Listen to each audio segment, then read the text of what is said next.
Assalamualaikum warahmatullahi wabarakatuh. Kami dari kelompok 6 akan membahas bab 11 dan bab 12 tentang sistem informasi keuangan dan sistem informasi SDM. Adapun anggotanya Ahmad Syahmenan, Ahmad Fadila, Ardi Pradipta, Desti Veradepa, Endi Priyono, Francisca Wulandari, dan Lekina Herman. Bab 11. Sistem informasi keuangan. Pengertian: sistem informasi manajemen keuangan menyediakan informasi keuangan pada semua manajemen keuangan dalam suatu organisasi. Sistem ini digunakan untuk mendukung manajemen keuangan dalam mengambil keputusan yang terkait dengan persoalan keuangan perusahaan dan mengalokasikan serta pengendalian sumber daya keuangan dalam suatu perusahaan. Definisi sistem informasi keuangan. Jai Kasim 2008 dalam bukunya Information System and Technology for Manager and Entrepreneur menyatakan tanggung jawab seorang manajer sebagai berikut. 1. Perencanaan dan analisis keuangan. 2. Keputusan investasi. 3. Struktur keputusan keuangan dan modal. 4. Pengelolaan dari sumber daya keuangan. Masukan pada sistem informasi manajemen keuangan. 1. Tujuan dan kebijakan strategi perusahaan. Rencana strategi merupakan tujuan dan sasaran keuangan, pertumbuhan penerimaan, rasio hutang, dan pengembalian yang diharapkan yang diukur dengan berbagai ukuran yang dapat dijadikan dalam rencana strategi. 2.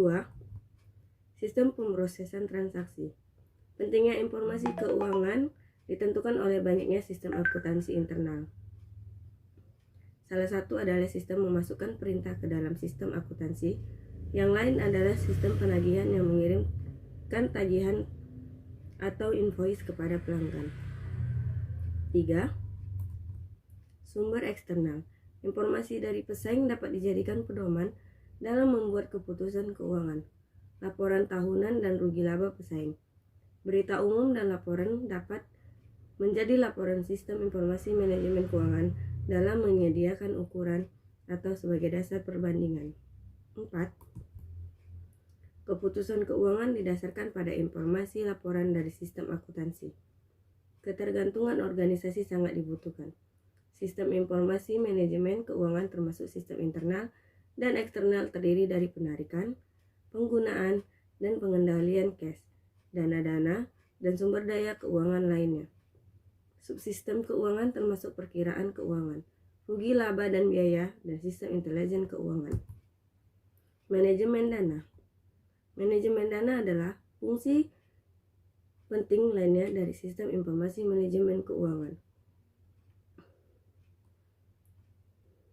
Output dari subsistem manajemen dana bila dikombinasikan dengan aspek dari SIM keuangan dapat membantu perusahaan meningkatkan pengembalian, penggunaan dana secara internal termasuk tambahan persediaan, peralatan yang baru, sistem komputer baru, pemasaran, dan periklanan, bahan baku, dan investasi dalam produk.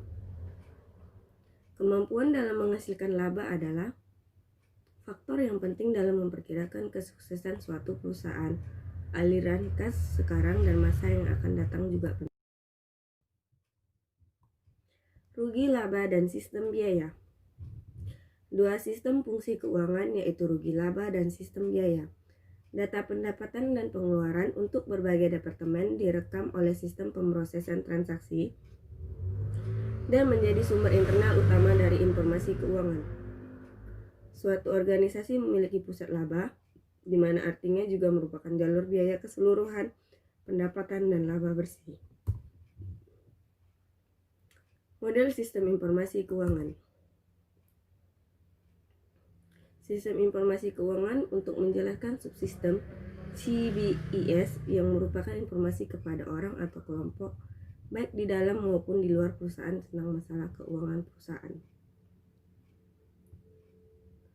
Informasi disajikan dalam bentuk laporan periodik, laporan khusus, hasil dari simulasi matematika, komunikasi elektronik, dan saran dari sistem pakar. Sistem informasi keuangan berisi subsistem input dan output. 2 dari subsistem input, sistem informasi akuntansi dan subsistem yang dikhususkan untuk mengumpulkan intelijen.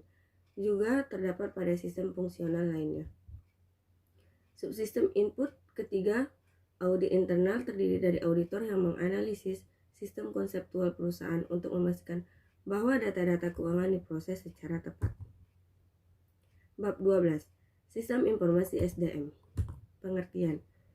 Sistem informasi sumber daya manusia adalah sistem yang bertugas untuk mengumpulkan dan memelihara data kepegawaian dan mengolah data tersebut menjadi informasi yang berguna bagi pihak manajemen dan mengambil keputusan tentang sumber daya manusia.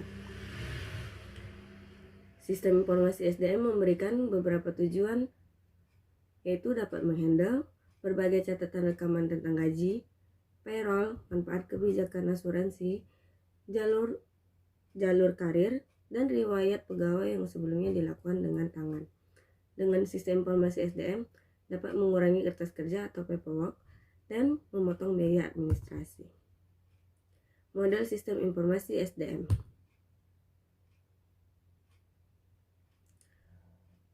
HRIS adalah sebuah model pelaksana dan dipengaruhi oleh lingkungan serta faktor-faktor organisasi. Fungsi khusus HRIS adalah mengumpulkan, membantu, menganalisis data, bagaimana Departemen SDM dapat melakukan kegiatannya. Membentuk dan mengimplementasi suatu HRIS. 1. Input. Elemen-elemen yang dimasukkan ke dalam sistem untuk processing. 2. Output. Merupakan hasil daripada processing. 3. Sebuah alat proses atau prosesor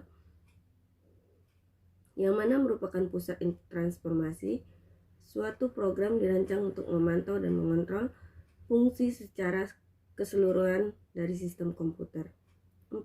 Feedback, untuk menyiapkan operasi yang akurat dan berkelanjutan sepanjang waktu.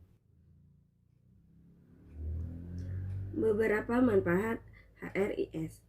Speed and efficiency, yaitu perbandingan laporan database tentang anggaran mungkin menggunakan hari atau minggu pada prestasi dengan beberapa jam kerja karyawan. 2. Kekuatan yang besar dari sistem komputer untuk kegiatan seperti perbandingan, tingkat absensi secara mingguan dan produktivitas kerja akan menjadi lebih mahal di masa yang akan datang. Fungsi sistem informasi SDM. 1. Wage and salary, struktur pembayaran gaji, rencana peningkatan, sejarah atau perkembangan gaji. 2. Benefit, seperangkat benefit perusahaan, data atas manfaat atau terakumulasi. 3. EEO compliance, informasi minoritas, penarikan dan pengembangan. 4. Labor relation dan perjanjian kontrak kerja. 5. Training and development. 6. Health and safety. 7. Manajemen succession, career planning, informasi tentang keahlian, spesialis dan kemungkinan promosi. 8. Human resource planning, proyeksi kebutuhan SDM untuk masa yang akan datang. 9. Stepping, penugasan kerja tentang karyawan seperti gaji, keamanan sosial dan nama jabatan. 10. Monitoring and reporting, human resource policy, komponen DSS, membantu membandingkan prestasi SDM yang nyata dengan prestasi SDM yang diinginkan. Baiklah teman-teman, sekian hasil presentasi dari kelompok kami. Jika ada yang ingin bertanya, kami persilakan. Assalamualaikum warahmatullahi wabarakatuh.